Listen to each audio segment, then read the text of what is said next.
Lorsque l'actualité s'affole, suivez Le Point sur Métropole. Le Point, tous les matins à 8h30, reprise 1h30. Le Point est une courtoisie de MSC Trading. MSC Trading, c'est plus pour moins. Et le plan épargne BNC, une assurance pour votre famille et vos employés. Mesdames, Messieurs, bonjour. Merci de nous rejoindre à Métropole à l'heure de la rubrique Le Point. Ce matin, nous allons parler d'un livre assez intéressant, Ce dont Réginald Boulos est le nom. C'est le titre du dernier ouvrage de Rinald Lubéris. Rinald Lubéris, vous le savez, qui est le secrétaire général du Conseil des ministres et aussi écrivain. Donc, nous allons parler de cet ouvrage qui vise un homme personnellement et un système globalement, avec l'invité qui est avec nous en studio, Rinald Lubéris. Bonjour et bienvenue sur Métropole. Merci de répondre à l'invitation. Bonjour Georges Allen, bonjour à tous les amis auditeurs, téléspectateurs de Métropole. Merci de l'invitation, c'est toujours un plaisir pour moi. Toujours un plaisir d'être avec nous, oui, ça se sent toujours. Et les télé-auditeurs de Métropole le disent toujours. Le livre, le titre, Ce dont Réginald Boulos est le nom. Je l'ai lu, votre livre, je l'ai relu, je l'ai compris, ou encore je pense l'avoir compris, et vous êtes là pour ça, pour nous aider à mieux comprendre, à mieux creuser en profondeur tous les points de vue, sinon la thèse avancée. Mais j'ai envie de commencer par cette question, Rinald Lubéris. Ce livre, est-ce une espèce de casus belli, une déclaration de guerre ouverte à Réginald Boulos? Pas du tout.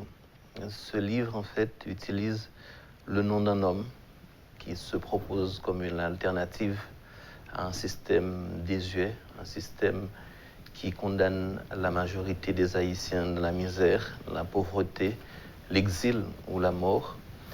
Ce livre a voulu dénoncer d'abord un système qui ne sied plus à Haïti, un système en fait qu'on doit rejeter. Et j'ai essayé d'analyser des choses, j'ai essayé de dire des choses, parfois des choses connues, mais qu'on n'ose pas dire. Donc j'ai osé, dans l'espoir que les jeunes et les moins jeunes puissent parvenir à une compréhension globale de la situation, des causes de notre malheur en tant que peuple, et tenter, et nous tous, de le changer. Les propos sont incisifs, à la limite virulents, à l'égard du système, à l'égard d'un homme, je vous répète, qui symbolise le système. Est-ce que c'est le fruit d'une colère, cet ouvrage? Je ne parle pas de colère luciférienne, mais plutôt cette colère qui est vertu, comme le dirait l'abbé Pierre. Une saine colère, en fait, et effectivement, je pense qu'il ne doit plus être possible que tant d'Haïtiens et tant de pères, tant de mères n'arrivent pas à répondre aux besoins en fait de leurs enfants, à répondre à leurs propres besoins. Il ne doit plus être possible que les Haïtiens soient considérés comme les indigents du monde, que notre destin collectif soit ailleurs et non ici, alors que nous sommes d'ici et cette terre nous appartient. Nous devons tout faire pour changer la situation, mais avant de la changer, il faut la comprendre. Donc c'est pour ça que j'essaie de faire ce livre, d'essayer de dire que, ok, vous croyez que les hommes politiques sont les seuls responsables en fait de notre malheur. Ils ont leur part de responsabilité. Mais les hommes politiques, en fait, dans ce système, ne sont pas autonomes. Ils sont là pour servir le système. Ils sont là, en fait, pour servir un groupe économique dont les intérêts sont opposés aux intérêts de la population. Donc c'est d'essayer en fait de parvenir à une meilleure compréhension de notre situation et pour la changer. Évidemment, je suis quelqu'un qui est pour la production nationale. Je crois en fait en la création de richesses. Je pense que le problème haïtien est un problème de chômage et pour résoudre ce problème de chômage, il faut créer de la richesse. Or, on est dans un système où on choisit délibérément de ne pas créer de richesse. Et c'est pour ça qu'on est pauvre. Les téléauditeurs de Métropole, ils vont l'entrevoir, je dirais même le voir ou le percevoir. On va laisser parler le livre.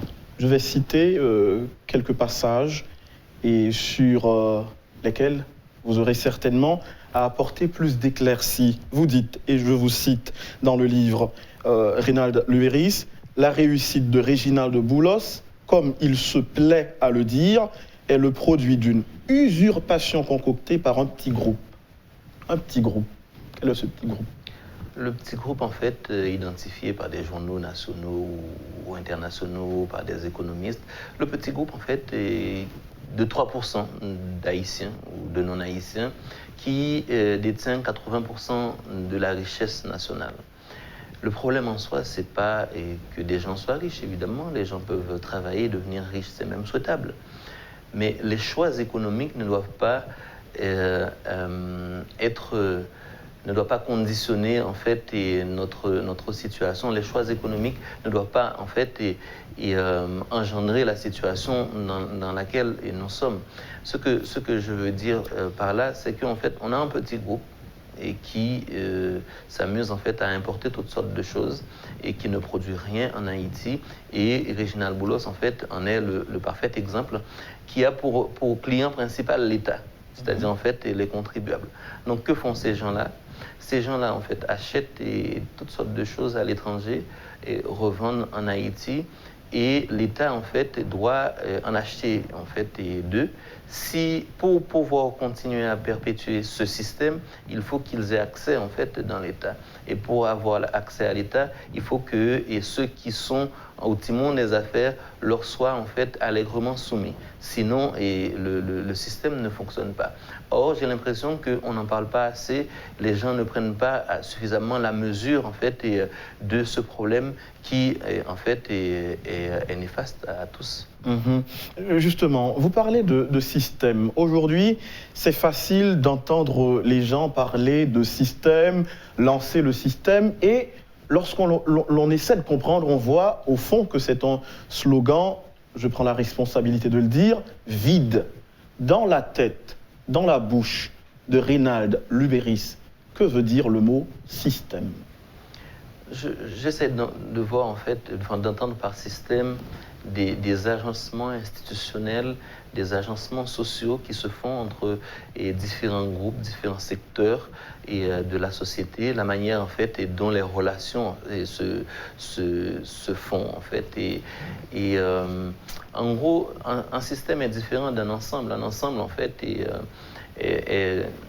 ce sont des éléments disparates qui n'entretiennent souvent ou toujours, en fait, qui n'entretiennent pas de relations entre eux. Alors qu'en fait, dans un système, il faut regarder les relations qu'entretiennent chacun des éléments. Or, ce que j'appelle éléments, et en Haïti, j'appelle en fait des éléments des groupes économiques, des groupes politiques ou des groupes sociaux. Donc, j'essaie de regarder les relations qu'ils entretiennent entre eux et comment ces relations, la nature de ces relations produit ce que nous sommes aujourd'hui, ce que Haïti est devenu. Donc c'est ce que j'appelle système. Donc il n'y a pas de système. Les politiques en soi, c'est pas un système parce que dans la mesure où il faut regarder quel lien qu'ils entretiennent avec d'autres groupements dans la société, notamment des groupements dits civils ou des groupements économiques. J'ai remarqué dans ce livre que vous responsabiliser beaucoup plus le secteur économique que le secteur politique. C'est-à-dire les malheurs d'Haïti viennent beaucoup plus du secteur économique que du secteur politique. Comment vous expliquez ce schéma-là? C'est un parti pris. Parce que je constate qu'à longueur de journée, tout le monde blâme le secteur politique. À force de blâmer le secteur politique, on oublie le secteur économique. Or, quand on regarde... Qui serait je mets au conditionnel, mais vous allez me corriger, qui serait selon vous le véritable acteur? Absolument, parce qu'en fait, qu'est-ce qu'on constate? On constate par exemple, si je prends une commission à la Chambre des députés, je prends la commission des finances par exemple. Il est impossible pour un député de devenir président et de la commission des finances si il n'a pas la bénédiction en fait d'un groupe économique. Ah bon? Absolument.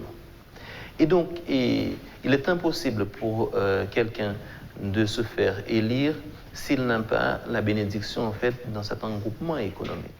En démocratie représentative, il n'y a pas de problème que des gens soient financés par des groupements politiques et économiques, pardon. Le problème, c'est quand ce financement-là, en fait, empêche à l'élu de faire ce qui est bon pour devient entrave. Voilà, voilà. Et donc, c'est ce que j'essaie de dénoncer. C'est pas normal que la distribution, une fois, en fait, c'est une anecdote, mais très personnelle. Une fois, j'avais demandé à un parlementaire de travailler sur un texte. Et il me dit que ce texte-là, je ne peux pas travailler dessus parce que ça va à l'encontre de l'intérêt d'une personne. Je lui dis, mais tu es d'accord que ce texte-là est bon pour le pays? Il me dit que oui, mais la personne dont je parle, en fait, c'est lui qui me finance. Donc, il a été aussi clair. Aussi clair parce qu'on est amis. Donc, oui. Donc, quand on est dans une situation comme ça, c'est pas le politique en soi. C'est qu'en fait, le politique, chez lui, il a besoin, parce qu'on attend tout des politiques, en fait. On attend des subventions pour s'il y a un mariage, s'il y a un enterrement, s'il y a l'école, etc. D'où vient cet argent? C'est certainement par son salaire. Donc cet argent doit provenir du trésor public, certainement, mais surtout de groupes économiques. Quand on est dans un système comme ça, où par exemple, en fait, le peuple attend beaucoup des élus, parce qu'il y a la précarité, parce que les gens sont au chômage. Or, l'élu lui-même, il doit aller chercher cet argent quelque part. Et là où il va chercher cet argent, et c'est un argent en fait conditionnel. Cet argent en fait a une certaine conditionnalité, comme diraient les institutions de Bretton Woods. Donc, ça veut dire qu'en fait, il ne peut pas faire ce qui est bon pour le pays, il doit faire ce qui est bon pour celui qui le finance. Et pourquoi les gens attendent tout des élus? Parce qu'ils sont au chômage. Pourquoi ils sont au chômage? Parce qu'on est dans un système économique où on ne crée pas de richesse. Pourquoi ne crée-t-on pas de richesse? Parce que si aujourd'hui, jeune femme, jeune garçon, vous avez une belle idée et un projet avec un plan d'affaires cohérent, avec des chiffres prévisionnels en fait absolument magnifiques, vous pouvez essayer d'aller à la banque, vous ne trouvez pas de crédit. On n'accorde pas de crédit à ceux qui vont produire en Haïti. D'ailleurs, on n'a qu'à regarder en fait le portefeuille des banques commerciales, vous allez vous rendre compte en fait que la plus grande partie n'est pas consacrée en fait au secteur productif de l'économie, c'est consacré à d'autres secteurs, notamment des gens qui importent ou en fait à la consommation.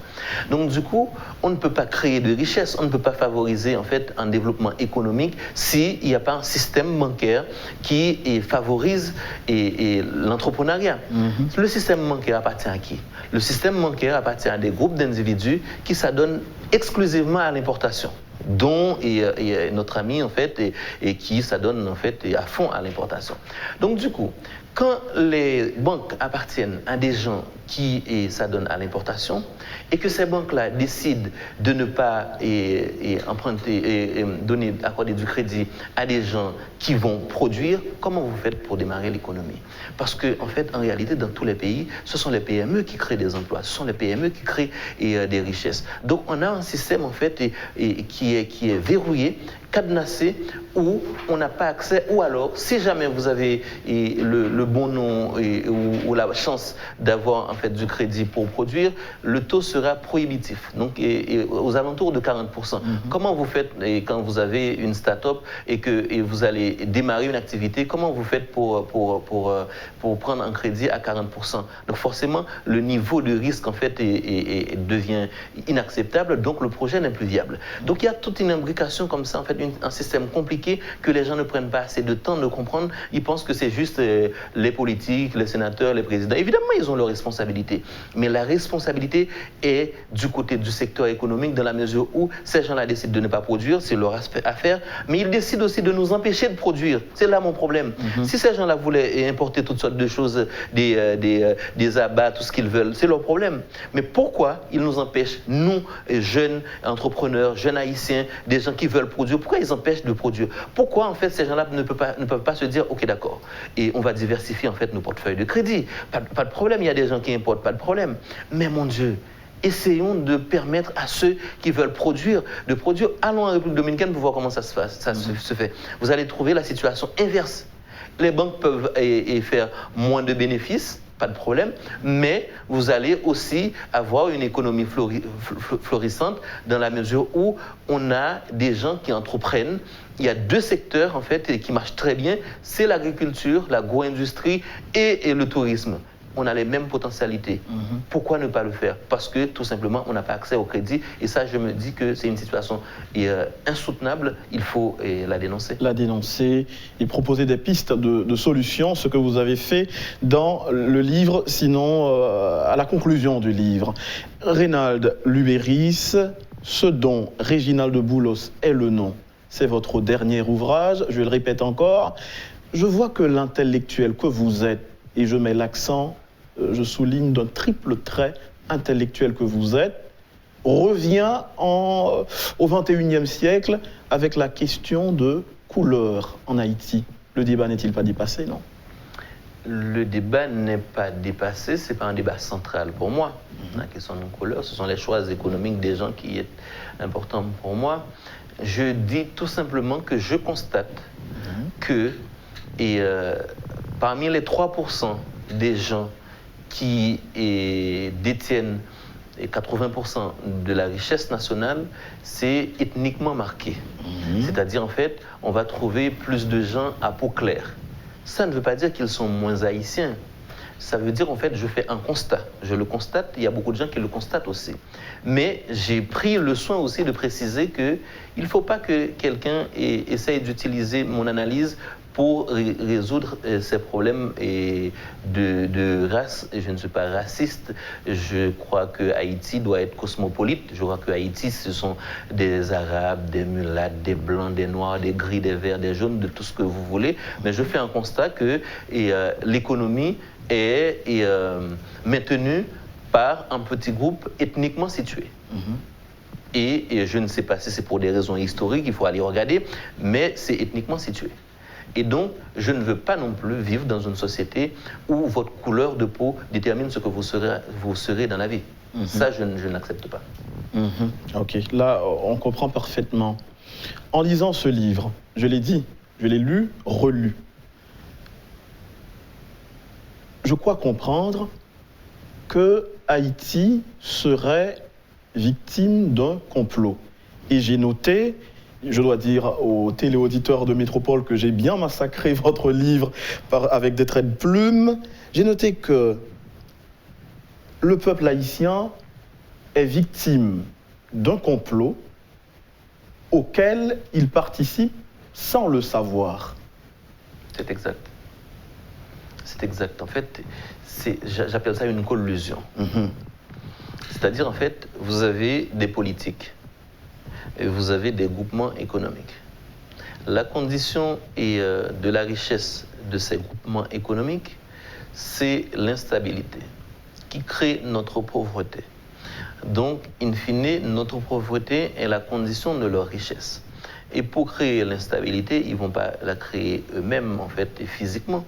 Ils vont utiliser, en fait, des gens de la classe moyenne, des fils de paysans, de fonctionnaires et de gens illettrés. De basse extraction. Voilà, qui ont eu la chance, en fait, d'être scolarisés dans un pays comme le nôtre, où la majorité des Haïtiens n'ont pas eu accès à une éducation de qualité ou une éducation de tout court.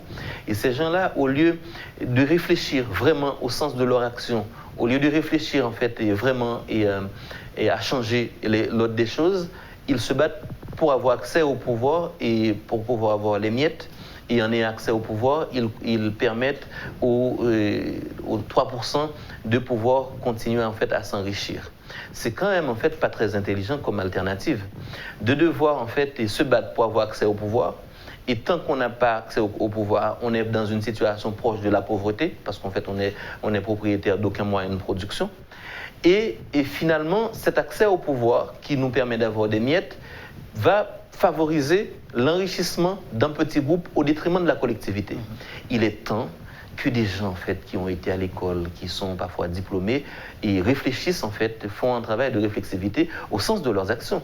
S'il fallait faire capoter le système et pour changer la condition effective des gens, et pas de problème. Mais en réalité, c'est pas ce qu'on a fait. On s'amuse en fait à changer de gouvernant et par contre, le pouvoir économique reste là où il est. Or, le pouvoir qui compte vraiment, c'est le pouvoir économique. Parce que le pouvoir politique, en fait, est juste soumis au pouvoir économique. Donc, si le pouvoir politique est juste un moyen au service du pouvoir économique, maintenant, le pouvoir qui est vraiment important, c'est le pouvoir économique. Or, et la grande majorité, en fait, des Haïtiens ne s'intéressent pas au pouvoir économique. Et vous avez corroboré par l'exemple de 2004 dans le Absolument. En 2004, en fait, bon, tous les gens qui ont 37, 38 ans, 40 ans comme moi ou un peu plus, et ont participé. Et dans ce fameux changement de système, on n'a pas changé le système. Contrat social. Le contrat social, et on avait la caravane qui allait un peu partout dans le pays. On nous a promis monts et merveilles. Sauf qu'en fait, on voulait juste renverser Aristide. On a renversé Aristide et plus rien. Et il y a eu la transition, les gens sont devenus plus riches, ils ont accès aux franchises, etc. Ils ont accès à des contrats juteux. Le peuple est devenu plus pauvre, Haïti est devenu plus pauvre, et moi je dis qu'on ne va pas refaire la même expérience, mon Dieu. On n'est pas un peuple de sots quand même. On est un peuple intelligent, on va utiliser notre intelligence pour faire autrement. On va dire à tout le monde, si vous voulez nous aider, pas de problème, nous sommes tous haïtiens, changeons notre manière de voir l'économie. Changeons notre manière de faire. Évidemment qu'il faut changer la manière de faire de la politique. Évidemment, il faut changer notre manière de voir, de gérer en fait les deniers publics. Mais le problème, justement, quand vous avez quelqu'un qui a servi l'État pendant toute sa vie, et après, à la fin de sa carrière, sa pension est de 3 000 gourdes et 4 000 gourdes, vous voulez qu'il vive de quoi? Donc, ayant cela en tête, beaucoup de compatriotes, au lieu de chercher à changer la situation, se disent qu'en fait, ils vont s'en sortir individuellement. Et s'en sortir individuellement veut dire aussi faire des choses qui ne cadrent pas avec la loi, pour pouvoir en fait fuir cette perspective en fait de pauvreté qui s'annonce. Parce qu'on a quelqu'un qui a travaillé pendant toute sa carrière et la pension qu'on va lui donner, sa retraite, en fait, ne va pas lui permettre de vivre. Donc, pour éviter cette situation, les fonctionnaires se mettent en fait à tout simplement voler, entre guillemets. Je suis désolé, je ne veux pas dire que les fonctionnaires sont des voleurs, mais la situation est telle que les gens se disent que s'ils ne s'en sortent pas individuellement, ils sont condamnés à mourir dans la pauvreté. Pourquoi? Parce qu'en fait, l'État demeure le seul endroit où on peut, en fait, plus ou moins fuir cette perspective de pauvreté. Donc, la planche de salut. Oui, voilà, une planche de salut. Mais on ne peut pas faire une société comme ça. On ne peut pas faire une société comme ça, en fait, qui oblige les gens à fuir toutes les normes éthiques, tous les principes éthiques pour pouvoir, en fait, justement survivre un peu plus tard. Donc, fuir cette perspective, en fait, de conditions matérielles d'existence piteuse. Et c'est ça, c'est ce dont il s'agit. Les gens vont parler de corruption, etc. Je vois, en fait, les choses. Mais en même temps, juste dénoncer la corruption ne suffit pas. Oui. Il faut voir... En fait, la corruption, selon vous, dans le livre, n'est qu'une lame. Voilà. La corruption, en fait, c'est quelque chose qui est utilisé pour nous maintenir dans l'état dans lequel on est, mais ce n'est pas une finalité en soi. C'est le système, la manière dont il est agencé, qui favorise la corruption. Parce que le type qui est censé faire son travail au niveau de l'administration publique, il va accepter, en fait, 5 000, 10 000 $ en fait, d'un groupement économique ou d'un individu pour pouvoir faire des choses, en fait, qui ne vont pas dans l'intérêt de la population, mais il s'en sort individuellement. Parce qu'en fait, 10 000 $, c'est quasiment plus d'une année de salaire pour certains. Donc la corruption, c'est une partie et non le tout. On comprend bien. À la page 40 du livre, Reynald Luéris, vous dites, et je vous cite, « En vérité, la nouvelle Haïti ne saurait émerger avec des gens comme lui. » Et celui, les téléauditeurs de Métropole devinent bien, c'est Réginald de Boulos. Le ton est péremptoire, le ton est, je l'ai écrit, quasi prophétique même. Vous dites en vérité, comme si c'était Jésus dans la Bible. Et est-ce que vous n'allez pas trop fort? J'en suis convaincu. Est-ce qu'il n'y a pas de la haine là-dedans là? Pas du tout, pas du tout. C'est difficile en fait de nourrir de la haine pour quelqu'un qu'on ne connaît pas, avec qui on n'a pas eu de relation, j'ai pas eu... Ma chance en fait. Alors permettez que je vous arrête. Quelqu'un qu'on ne connaît pas, mais dont on parle, Justement. on ne le connaît pas. On ne le connaît pas, mais on sait ce qu'il représente. En fait, je ne C'est parle pas... un petit peu à l'encontre de ce que disait Jean-Paul Sartre. On parle de nous souvent, mais à nous jamais. Oui. C'est-à-dire, vous parlez de quelqu'un, mais vous ne lui parlez pas. Voilà. Le livre, c'est un livre en fait d'économie politique, si on comprend bien. Et ce qui m'intéresse en fait, c'est l'économie. Cet individu se présente comme une alternative au système actuel. Mais je ne sais pas de quel système il parle. À un endroit du livre, j'ai essayé de montrer comment on a inventé l'idéologie de la troisième voie en Europe, en Grande-Bretagne en fait, en l'occurrence. Et lui, il utilise le mot sans aller voir ce que le mot a derrière en fait. Je dis que les choix économiques de cet individu font de lui le système même. Et donc, de ce fait, la nouvelle Haïti dont on parle ne peut pas émerger avec quelqu'un qui fait de tels choix économiques, à moins qu'il se réveille un bon matin. Voilà, j'allais vous poser la question. Est-ce qu'il n'y a pas possibilité de changement? Est-ce que vous n'avez pas pensé à... Qu'il pourrait changer? Eh bien, qu'il nous donne l'exemple. Alors, je ne prends pas parti, moi. D'accord, j'ai compris. S'il veut changer, pas de problème. Qu'il commence à nous montrer que ces entreprises, en fait, vendent des produits fabriqués en Haïti. Qu'il commence à nous montrer que s'il est actionnaire dans des banques, etc., qu'il utilise ses influences pour que les portefeuilles en fait, et de crédit des banques soient alloués davantage à la production qu'à l'importation. Qu'il commence à nous montrer qu'il a choisi de détester le système qui a fait sa fortune, que maintenant il veut nous proposer quelque chose d'autre, mais qu'il donne l'exemple lui-même. Qu'il commence lui-même par donner l'exemple. Qu'il commence par nous montrer que ces supérettes vendent davantage de produits des paysans haïtiens en fait, qui viennent des fermes haïtiennes plutôt que des produits en fait importés. J'ai pas de problème individuel en fait. Et évidemment, j'ai pas de problème individuel, je ne peux pas en avoir. Mais mon problème, c'est que j'aurais été dans le faux si je passais mon temps à parler d'autre chose et ne pas parler des vrais problèmes du pays. Et en fait, les vrais problèmes du pays, ce sont des problèmes économiques. Aujourd'hui, les gens qui ont des vrais problèmes dans le pays, ce sont des gens en fait qui n'arrivent pas à se nourrir, qui n'arrivent pas à nourrir leurs enfants, qui n'arrivent pas en fait à répondre à leurs besoins. Or, pour répondre à ces besoins, il faut en fait de l'argent. Pour avoir de l'argent, il faut travailler. Pour travailler, il faut qu'il y ait des entreprises en fait qui embauchent, des entreprises en fait qui créent de la richesse. Or, les choix économiques d'aujourd'hui ne le permettent pas et ne le permettront pas. Donc c'est pour ça que je dis qu'en fait, la nouvelle Haïti ne peut pas être émergée avec quelqu'un comme lui. Reynald Luberis, nous allons marquer la pause à l'émission et au retour, j'évoquerai certainement ce que j'ai noté moi-même, quelques supputations, quelques non-dits, quelques prudences dont vous faites preuve dans le livre et vous allez nous dire pourquoi, mais c'est au retour. Vous suivez, mesdames, messieurs, la rubrique Le Point de Radio-Télé Métropole. Notre invité, Reynald Luberis, intellectuel, écrivain. C'est l'écrivain que je reçois aujourd'hui et non le secrétaire général du Conseil des ministres. À la fin de l'émission, j'aurai quelques petites questions pour le secrétaire général. Restez branchés sur Métropole, on revient après la pause. Le Point est une courtoisie de MSC Trading MSC Trading, c'est plus pour moins. et la BNC. Le plan épargne BNC, une assurance pour votre famille et vos employés. Vous suivez, mesdames, messieurs, la rubrique Le Point de Radio Télémétropole. Notre invité, Reynald Luberis, il est encore là avec nous pour parler de son dernier ouvrage, ce dont Réginald Boulos est le nom.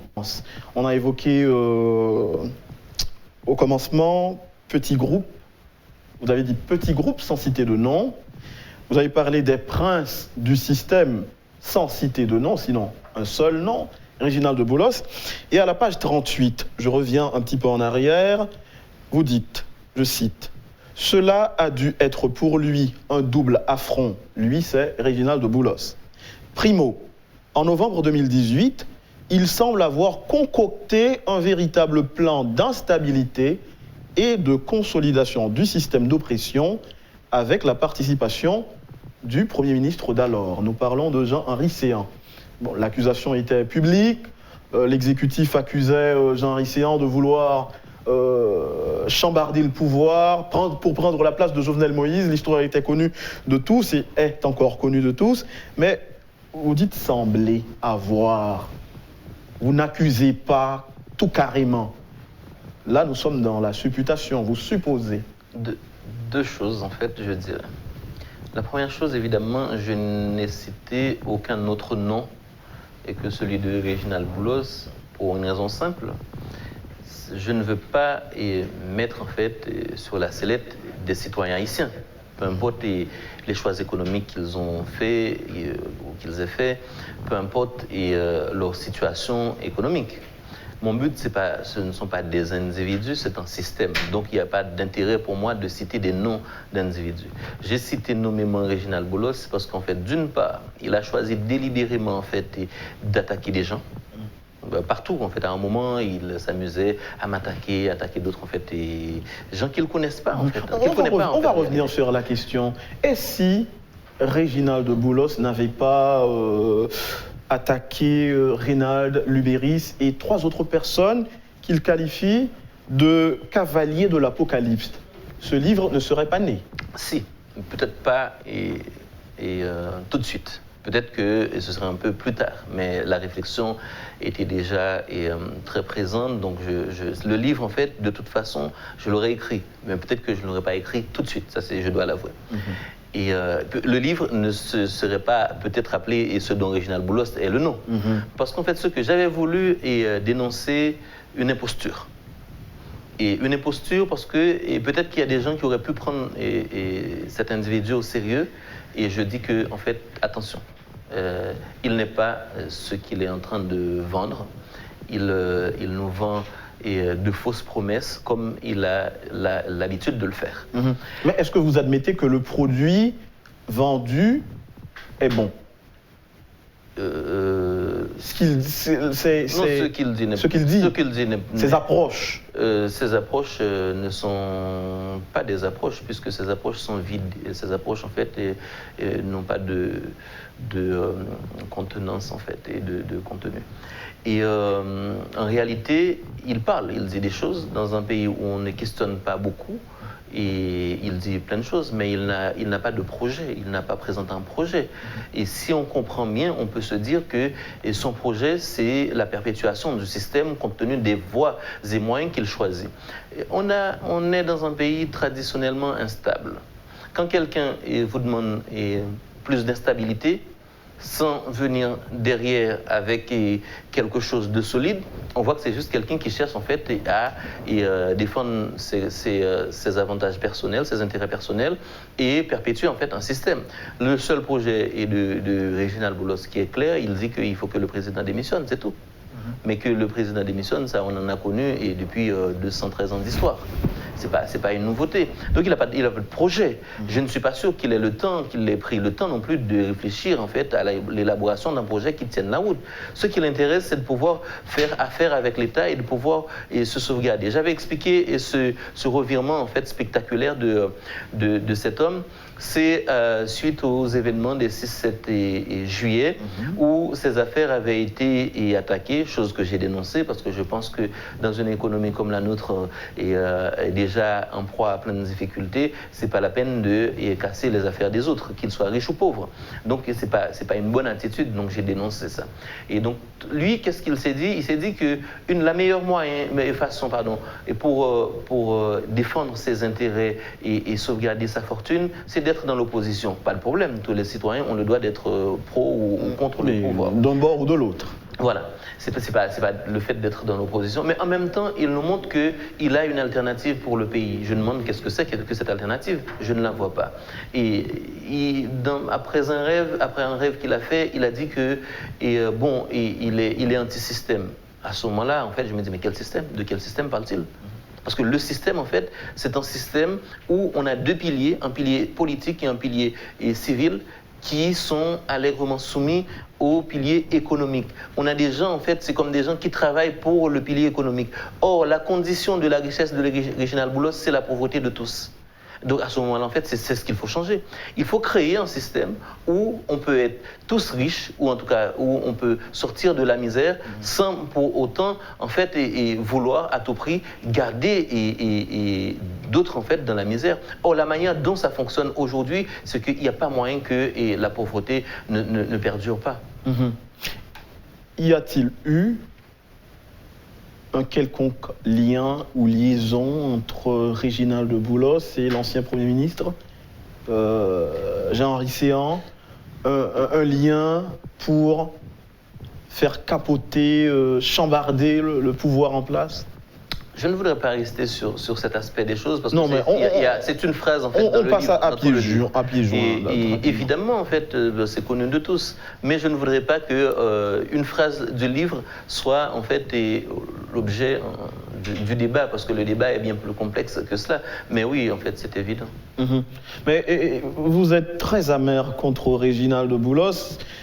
Mais quand même, vous lui reconnaissez des capacités intellectuelles, académiques, nettement supérieures, je vous cite, à nombre de ces alter-ego du système économique d'oppression.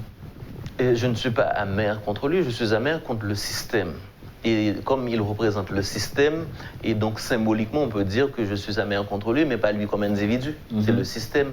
Et oui, évidemment, en fait, et je pense que en Haïti, on a une histoire, en fait, une histoire d'exil, une histoire, en fait, et d'ailleurs, on vient tous d'ailleurs. En fait, mais en fait, cette terre nous appartient. C'est pour ça, en fait, qu'il y a plein de dispositifs historiques ou actuels qui me conviennent pas. Par exemple, je pense que pour être haïtien, il faut le vouloir. Il faut avoir la volonté d'être haïtien et non en fonction d'une antériorité quelconque. C'est pour ça que je considère que tous les Haïtiens sont sur le même pied d'égalité, que peu importe leur couleur ou leur origine. Donc, Réginald Boulos, en fait, et sa famille fait partie, en fait, des derniers arrivants, en fait. C'est bien de pouvoir arriver dans une situation d'immigration et de pouvoir réussir. Et pour réussir comme il l'a fait, c'est parce qu'il a su mieux comprendre le système que les autres. Il a su mieux en profiter. Regardez ce qu'il a fait récemment. Il est allé en fait à l'ONA, il a enlevé plus d'1 milliard de gourdes pour acheter des engins lourds, pour acheter des voitures qu'il va revendre à l'État. Finalement, il utilise juste en fait son intelligence pour avoir l'argent, acheter des équipements à l'étranger, revendre à l'État. Donc l'argent, c'est aux contribuables. C'est comme si en fait j'avais pris votre argent pour acheter quelque chose et pour vous revendre et finalement je fais du bénéfice. Le procédé peut être en fait questionnable, mais il fallait y avoir pensé. Et Réginald Boulos lui a pensé, et je lui dis, et Boulos, chapeau quoi. Par leur refus d'investir dans la production agro-industrielle et en empêchant à d'autres de le faire, littéralement, les citoyens qui s'octroient le monopole du commerce en gros, importation, entre parenthèses, des services, des assurances et des banques, prennent en otage l'avenir de la jeunesse haïtienne. Là, vous posez en défenseur de la jeunesse, mais est-ce que vous êtes conscient aussi, Reynald Lubéris, que ce livre, j'ai noté un peu de sentiment, ce grand livre ne fera pas le grand écho dont il est capable parce que vous appartenez à un régime décrié? Quand j'écris, j'ai deux considérations. Évidemment, il y a l'immédiateté, mais il y a aussi en fait des considérations sur une période plus longue. La prospective. Oui, en fait, je ne voulais pas dire la postérité parce que c'est pas assez modeste comme ambition. Mais ce que je veux dire, c'est que j'ai entendu des gens en fait, et vous avez raison, et des gens qui disent la même chose. C'est comme si on avait enlevé le nom de Reynald Lubéris sur le livre. Alors là, ça aurait été un livre excellent. Mais comme c'est signé Reynald Lubéris, alors c'est pas bon. Bon, et les gens peuvent juger en fonction de leur vision des choses et du monde. Et moi, je me développe en fait et cette particularité depuis un certain temps d'écrire des choses en fait et que les gens questionnent et peu importe ma situation. J'ai déjà écrit en étant en situation en fait de militant ou quand je ne suis pas au pouvoir, les gens questionnent ce que j'écris. J'ai fait, est-ce que ça dérange? Les gens m'ont dit que oui, mais ce n'est pas le bon timing, donc peut-être que tu n'aurais pas dû signer ce livre toi-même, parce que tu peux déranger le candidat et Jovenel Moïse. Pas de problème. J'ai fait Guy Philippe pour la volonté d'être esclave. On me dit que, ah non, mais Lubéris, ce n'est pas à toi d'écrire ça, c'est quelqu'un d'autre. Mais ce que tu écris bien, mais c'est pas à toi de l'écrire, c'est pas à toi de signer ça. Pas de problème. J'ai fait Au nom d'une fille pour dire qu'en fait qu'il faut plus d'égalité de genre, etc. Que c'est pas normal qu'on ait un parlement en fait et dominé par les hommes, etc. On me dit que oui, mais les parlementaires vont pas être contents avec toi, donc c'est pas à toi d'écrire ça, c'est aux autres. Et moi, je veux écrire ce que je pense être bon pour le pays. Maintenant, d'autres peuvent écrire d'autres choses, etc. Ça s'appelle de la littérature. Et je voudrais juste rappeler que dans notre histoire en fait littéraire, souvent, des hommes qui écrivent sont aussi des hommes qui font de la politique. C'est pas, je n'ai rien inventé. J'ai pas la prétention d'avoir leur niveau ni d'être de leur calibre. Mais ce que je veux dire, c'est qu'en fait, il n'y a rien de nouveau. Au contraire, les hommes qui n'écrivent pas quand ils sont en situation politique disparaissent de l'histoire. Et les hommes qui écrivent, en fait, au moins ils laissent une trace bonne ou mauvaise. Et au moins ils sont témoins, en fait, de leur temps. Ils sont témoins, en fait, de l'ordre des choses, de la manière dont se font les choses. Moi, j'ai la chance d'être témoin d'un certain nombre de choses et j'en témoigne. Maintenant, en gros, ils ont pris leur responsabilité. Mais cette responsabilité prise, Reynald Lubéris, elle n'est peut-être pas, ou ne serait peut-être pas sans conséquence, parce que dans le livre, vous parlez d'un système à 3 piliers, vous avez effleuré le sujet, avec une épée à 3 lames. Vous citez comme lame les lames du système, vous parlez d'une peur révérentielle. Restons-en là. Vous parlez de peur de la mort violente, peur de la mort sociale, peur de la mort politique. Est-ce que quelqu'un qui dénonce aujourd'hui, qui ose dénoncer les choses qui vont mal, est exposé, met sa vie en danger? Oui, il y a les deux. Et les gens pensent que si on dénonce une situation sociale, c'est parce qu'on est contre eux. Si on a des idées, on est dans un pays, en fait, si on a des idées, on est forcément mauvais. C'est pour ça que les gens qui veulent réussir, par exemple, même dans l'administration publique, en politique, c'est les gens qui disent rien. Regardez les gens qu'on va nommer à des postes, en fait, des postes, en fait, très alléchants ou très importants. Ce sont des gens, en fait, on ne sait pas ce qu'ils pensent.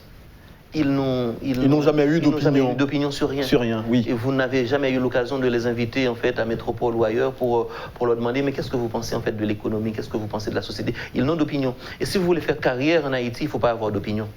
Il faut vous cacher et hop, en fait, vous surgissez de nulle part. Les gens qui ont des opinions dans ce pays, en fait, sont condamnés à une mort politique ou sociale, en fait, sûre. Mais il se trouve que, et c'est pas ce qui est le plus important pour moi, c'est ce que je suis en train de faire qui est important pour moi. Oui, et j'ai noté, suivant votre approche, subissez et taisez-vous. Oui. Ce serait la logique des... C'est comme ça que ça fonctionne. Du secteur que vous dénoncez. C'est-à-dire, en fait, c'est comme quelqu'un qui devrait réagir, mais qui ne réagit pas face à son bourreau de peur, d'espérance, d'espoir que son bourreau puisse en fait peut-être lui laisser la vie sauve. Et du coup, il développe le syndrome de Stockholm. Plus ou moins, en fait, il développe une certaine sympathie, en fait, par rapport au bourreau. Et moi, je dis qu'en fait, en politique, ça ne devrait pas fonctionner comme ça. En politique, on devrait avoir le courage de ses idées. On devrait avoir le courage aussi de ses actions. Si on veut faire de la politique, si on veut être, en fait, un citoyen, tout simplement, il faut avoir des idées. Il faut défendre ses idées. Mes idées peuvent ne pas plaire à quelqu'un, mais c'est pas grave. Ce sont mes idées. Maintenant, des gens peuvent partager mes idées ou ne pas les partager, mais je pense qu'on ne peut pas faire une démocratie sans idées. On ne peut pas faire une société sans idées. Ce sont les idées, en fait, qui vont façonner les normes, qui vont façonner les valeurs, qui vont façonner ce que nous sommes en tant qu'êtres humains. Les idées mènent le monde, dit-on. Reynald Lubéris, on va fermer le livre pour donner, sinon offrir l'occasion à d'autres de l'ouvrir. On le ferme. Et la vente signature, c'est où déjà ? C'est à Yoli Restaurant, c'est à la rue Métellus en fait, et Le 20. à Pétionville, le 20 septembre, donc ce vendredi, à 2h de l'après-midi. On a fermé le livre, mais on ne ferme pas tout de suite l'émission. J'ai des questions, tout au moins 3 questions pour le secrétaire général du Conseil des ministres. Pourquoi le président de la République ne parle pas ? Je ne sais pas pourquoi il ne parle pas. Ce que je sais que pendant un certain nombre de temps, on lui reprochait de parler trop. Donc, et parfois on lui dit qu'il parle trop, parfois on lui dit qu'il ne parle pas. Et il faudrait que les gens définissent en fait le juste milieu. Et je ne pense pas que le fait de ne pas parler, c'est de ne pas agir. Et maintenant, le fait de ne pas voir des choses, ça ne veut pas dire qu'en fait, ça n'existe pas. Donc, il faudrait voir, peut-être qu'il parlera. Je crois que pour un chef d'État, c'est bien aussi de pouvoir choisir le timing, en fait, son temps de parole. Quand est-ce qu'il va parler. Et la parole devient plus intéressante pour un chef d'État. Non, mais là, est-ce que le moment n'est pas propice? Parce que nous sommes tous perdus. Je répète, après certaines gens, le président, on a l'impression, moi je mets impression parce que je suis journaliste, je dois garder la distance, qu'il ne dirige rien, mais en fait, il faut une parole que je qualifierais d'active quand même. Une parole qui me dit, voilà ce que je vais faire.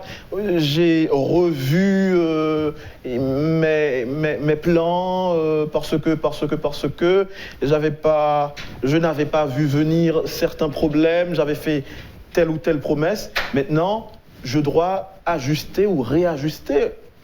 La population a besoin d'une parole comme telle. La population a besoin d'une parole, et cette parole-là peut provenir du chef de l'État ou d'autres instances. Évidemment, c'est pas du même niveau. Et évidemment, on a des problèmes en fait auxquels on doit s'adresser. Je pense que le gouvernement, y compris le président de la République, y travaille, notamment la question qui préoccupe tout le monde aujourd'hui, la question du carburant. Évidemment qu'il faut une décision, et je pense qu'une décision sera prise en fait dans pas longtemps. Et maintenant, parfois il y a des dossiers, et quand on les gère, et parler peut faire détériorer les choses en fait. Il faudrait peut-être prendre le temps nécessaire pour trouver la solution, après annoncer la solution.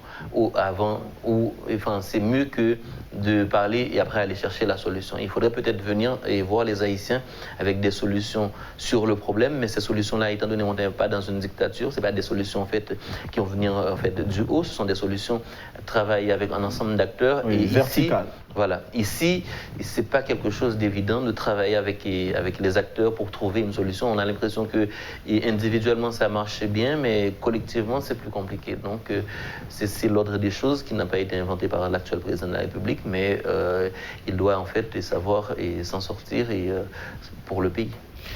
Voilà, merci Reynald Lubéris. L'avant-dernier ouvrage, parce qu'il y aura un autre, Week-end énergie. Oui, Week-end énergie, en fait, c'est pas le titre de l'ouvrage en réalité. Je fais un ouvrage, à moins que l'éditeur décide de changer le titre, qui devrait s'appeler en fait Le pouvoir aux Haïtiens. Haïtiennes, Haïtiens en fait. Et c'est sur les 24 constitutions qu'on a eu une analyse en fait de nos 24 constitutions, et on a regardé leurs points de convergence et de divergence et des erreurs historiques ou des dispositifs en fait qui ont posé des problèmes historiques, et voir comment on peut se servir de cette leçon-là dans la perspective d'une nouvelle charte et qui régulera en fait la vie de la nation, plus ou moins. Donc, mais j'ai analysé plein de choses en fait, y compris des choses politiques. Ce dont Réginald Boulos est le nom, c'est le titre du dernier ouvrage de Reynald Lubéris. Et j'ai noté à la fin comme un conseil aux gens, parce que le livre fait une centaine de pages.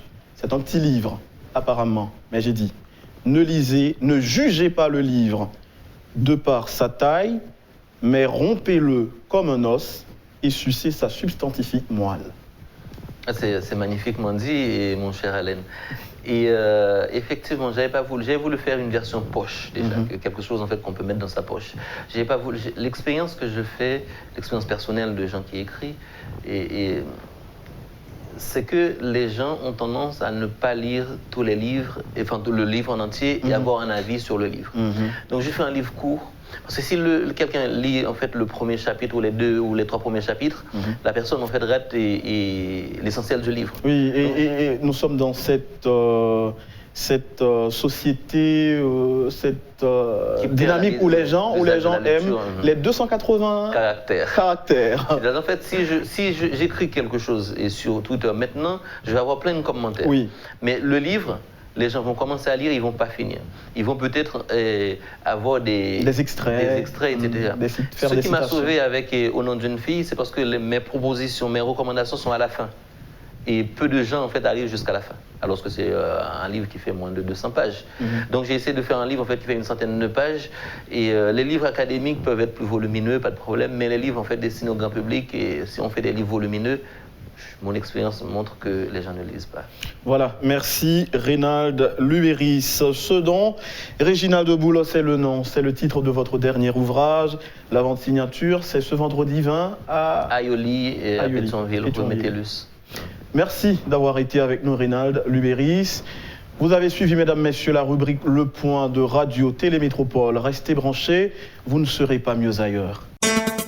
Lorsque l'actualité s'affole, suivez Le Point sur Métropole. Le Point, tous les matins à 8h30, reprise 1h30. Le Point est une courtoisie de MSC Trading. MSC Trading, c'est plus pour moins. Et le plan épargne BNC, Une assurance pour votre famille et vos employés.